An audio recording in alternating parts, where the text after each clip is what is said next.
ऐश Pokemon grand master championship के काफी ज्यादा करीब आ चुका था आखिरी टास्क कंप्लीट करने के लिए। उसको सिर्फ और सिर्फ एक फेरी टाइप पोकेमॉन को पकड़ने की जरूरत थी एंड उसके पास अभी भी 1.5 घंटा बाकी था। हूपा का यूज करके ऐश और उसके फ्रेंड सिनो रीजन पहुंच जाते हैं एक स्ट्रॉन्ग फेरी टाइप पोकेमॉन टोगेकिस को कैच करने के लिए।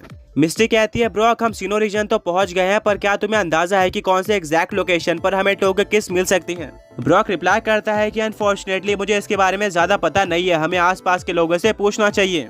ब्रॉक एक पोकेमॉन ट्रेनर को रोकता है और उससे टोगेकिस के बारे में बोलता है। वो पोकेमॉन ट्रेनर रिप्लाई करता है कि टोगेकिस सिनो रीजन की one of the rarest Pokemon है और इसका फाइनल फॉर्म में दिखना बहुत ज्यादा रेयर होता है। हाँ, तुम्हें टोगे भी काफी सारी जगह पर दिख सकती है, पर इसके एवोल्यूशन यानी कि टोगेटिक और टोगेकिस ऑब्टेन करने के लिए तुम्हें टोगेपी को कैच करके उसको हाई फ्रेंडशिप के साथ इवॉल्व करना पड़ेगा, जिसके बाद वो टोगेटिक बन जाएगी। और अगर तुम्हें टोगेटिक को टोगेकिस में इवॉल्व करना है तो तुम्हें रूट 210 पर जाना होगा, जहाँ पर तुम्हें शाइनी स्टोन मिलेगा और इसको टोगेटिक पर टच करते ही वो टोगेकिस में इवॉल्व हो जाएगा। ऐश और उसके फ्रेंड्स एक दूसरे की तरफ देखते हैं और कहते हैं कि हमारे पास इतना टाइम नहीं है, हमारे पास सिर्फ और सिर्फ 1 घंटा और 30 मिनट से, और हम इसके बीच में टोगेकिस को कैच करना चाहते हैं, ना कि उसके प्री एवोल्यूशन को। वो पोकेमॉन ट्रेनर कहता है फिर तो चीजें और भी ज्यादा मुश्किल हो जाएगी। बट हाँ, एक तरीका है, मैंने सुना है कि टोगेकिस आयरन आइलैंड पर अपने फाइनल फॉर्म में मिलती है एंड कुछ पोकेमॉन ट्रेनर्स ने इनको कैच भी किया है। बट हाँ, वहाँ पर पहुँचना और टोगेकिस को ढूंढना बहुत ज्यादा मुश्किल होगा। याद रखना कि टोगेकिस ऐसी जगह पर रहती है जहाँ पर काफी शांति हो और बाकी सारे पोकेमॉन्स ना हो। ऐश बोलता है ऑलराइट, ये तो परफेक्ट लग रहा है। मिस्टी कहती है बट हम आयरन आइलैंड पर कैसे पहुँचेंगे।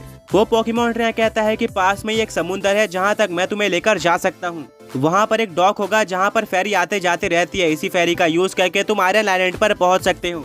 ब्रॉक कहता है ओके, तो हम तुम्हें फॉलो करेंगे। वो पोकेमॉन ट्रेनर ऐश और उसके फ्रेंड्स को उस डॉक पर लेकर आ जाता है एंड लकीली वहाँ पर पहले से एक फेरी खड़ी हुई थी। वो पोकेमॉन ट्रेनर कहता है जल्दी इसी फेरी को पकड़ लो, वरना अगली फेरी आने में काफी टाइम लग सकता है, ये तुम्हें सेफली आयरन आइलैंड पर पहुँचा देगी।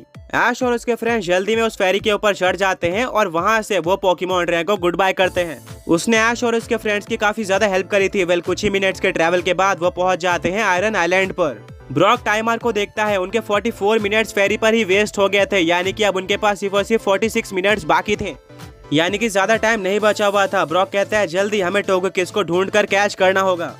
आयरन आइलैंड एक काफी छोटा सा आइलैंड था जिसके चारों तरफ काफी सारी बड़ी बड़ी घासें होती हैं और बीच में एक काफी ज्यादा बड़ी केव भी थी। ब्रॉक कहता है मेरे अकॉर्डिंग टोगेकिस केव के अंदर हो सकती है, क्योंकि वहाँ पर पूरी तरह से शांति होगी, बाहर पोकेमॉन ट्रेनर्स आते जाते रहते होंगे। सभी लोग ब्रॉक के बात से एग्री करते हैं और केव के अंदर चले जाते हैं, पर काफी ज्यादा अंदर पहुँचने के बाद भी उनको स्टीलिक्स, सोनिक्स, गोलम, जियोडूड और ज़ूबैट के अलावा कोई और पोकेमॉन देखने को नहीं मिलता। हाँ, उनको टोगेपी देखने को मिलती है, बट फिलहाल के लिए ऐश का गोल उसको कैच करना नहीं था। वो केव को एक्सप्लोर करने में कुछ और टाइम देने का डिसाइड करते हैं ताकि वो टोगेकिस को मिस ना कर दे, बट फिर भी उनको टोगेकिस देखने को नहीं मिलती और अब उनके पास सिर्फ और सिर्फ 20 मिनट्स बाकी थे। सैना कहती है इतना ज्यादा टाइम यहाँ पर बिताने के बाद अब कंफर्म हो चुका है कि यहाँ पर टोगेकिस नहीं है, हमें बाहर देखना चाहिए। मिस्टी कहती है बट इसकी क्या गारंटी है कि हमें टोगेकिस बाहर देखने को मिल जाएगी। सैना कहती है कि अगर तुमने नोटिस किया तो इस केव के अंदर बहुत सारे पोकेमॉन हैं और जैसा कि हमें उस पोकेमॉन ट्रेनर ने बताया था, टोगेकिस ऐसी जगह पर रहना पसंद नहीं करती जहाँ पर काफी सारे पोकेमॉन्स रहते हों। ऐश रिप्लाई करता है एग्जैक्टली सरीना, तुमने बिल्कुल सही कहा। ऑल्सो यहाँ पर पोकेमॉन ट्रेनर्स भी आते जाते रहते होंगे, क्योंकि ये केव ही इस आइलैंड की सबसे बड़ी अट्रैक्शन है, इसीलिए टोगेकिस यहाँ पर रहना पसंद नहीं करती होगी। तो अब फाइनली फैसला हो चुका था। ऐश और उसके फ्रेंड्स केव से बाहर निकलना स्टार्ट कर देते हैं। बाहर निकलने में उनको 5 मिनट लग जाते हैं। आगे बढ़ने से पहले पिछले पोके क्विज के विनर्स ये रहे एंड आज का क्वेश्चन ये है कि पिकाचू को राइचू में इवॉल्व करने के लिए क्या करना पड़ता है। ऐश और उसके फ्रेंड्स के पास टोगेकिस को ढूंढने के लिए और कैच करने के लिए सिर्फ और सिर्फ 15 मिनट्स बचे थे। मिस्टी कहती है इससे अच्छा तो ऐश को टोगेपी को ही कैच कर लेना चाहिए था, वो भी एक फेरी टाइप पोकेमॉन है और ऐश का टास्क भी काफी जल्दी कंप्लीट हो जाता है। ऐश, ब्रॉक और सईदा जो कि डिसअपॉइंटेड होते हैं, वो भी मिस्टी के बात से एग्री करते हैं, क्योंकि आसपास के घास में टोगेकिस के दिखने के चांस काफी कम लग रहे थे, बट फिर भी वो लोग घास में ढूंढना स्टार्ट करते हैं। ऐश कहता है ये क्या, घास में तो कोई भी पोकेमॉन नहीं है, मुझे नहीं लगता कि हमें यहाँ पे टोगेकिस मिल पाएगी। ब्रॉक कहता है याद करो कि उस पोकेमॉन ट्रेनर ने क्या कहा था, तुम चीजें काफी जल्दी भूल जाते हो। ऐश को याद आता है कि हाँ, ऐसी जगह पर टोगेकिस के मिलने के चांस होते हैं। मिस्टी कहती है कि अगर हमें टोगेकिस को जल्दी ढूंढना है तो चारों तरफ अलग अलग बटना होगा। मिस्टी की बात मानते हुए सभी लोग अलग अलग दिशा में चले जाते हैं और टोगेकिस को ढूंढना स्टार्ट करते हैं। अब टाइमर में सिर्फ और सिर्फ 10 मिनट्स बचे हुए थे। ऐश और उसके फ्रेंड्स और भी ज्यादा नर्वस होने लगते हैं, क्योंकि अगर इस टाइम में ऐश टोगेकिस को कैच नहीं कर पाया तो वो इस टूर्नामेंट से एलिमिनेट हो जाएगा। पर तभी ऐश को घास में ढूंढते हुए ऊपर से कोई आवाज आती है। वो ऊपर की तरफ देखता है और वहाँ पर एक टोगेकिस उड़ रही थी और शायद वो इस आइलैंड को पार करना चाहती थी। ऐश कहता है पिकाचू वो देखो एक टोगेकिस, वो कितनी शानदार दिख रही है एंड अगर हमने उसके ऊपर जल्दी अटैक नहीं किया तो वो इस आइलैंड को पार कर देगी।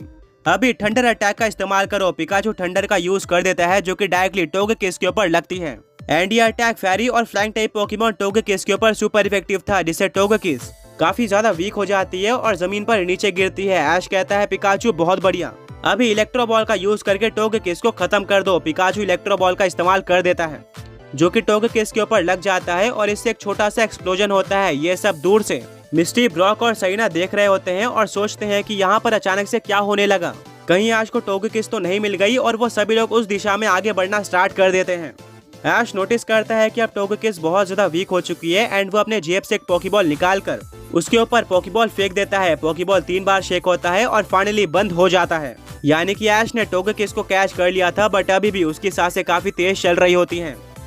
तभी वहाँ पर ब्रॉक, मिस्टी और सरीना पहुँच जाते हैं और कहते हैं कि ऐश क्या हुआ, तुम इस तरह से क्यों खड़े हो।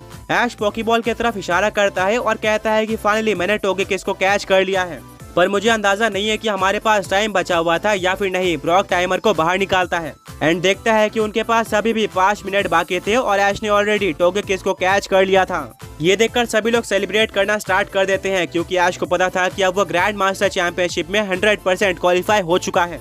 अब इसके बाद उसको कोई भी टास्क कंप्लीट नहीं करने पड़ेंगे एंड ऑल्सो उसको एक रेयर टोगेकिस भी मिल गया था। ऐश टोगेकिस का पोकेबॉल उठाता है और उसको बाहर निकालकर मिस्टी, ब्रॉक और सरीना को दिखाता है। ये टोगेकिस काफी ज्यादा अच्छे कंडीशन में थी और स्ट्रॉन्ग भी लग रही थी। ऐश इसको कभी कभार यूज भी कर सकता है।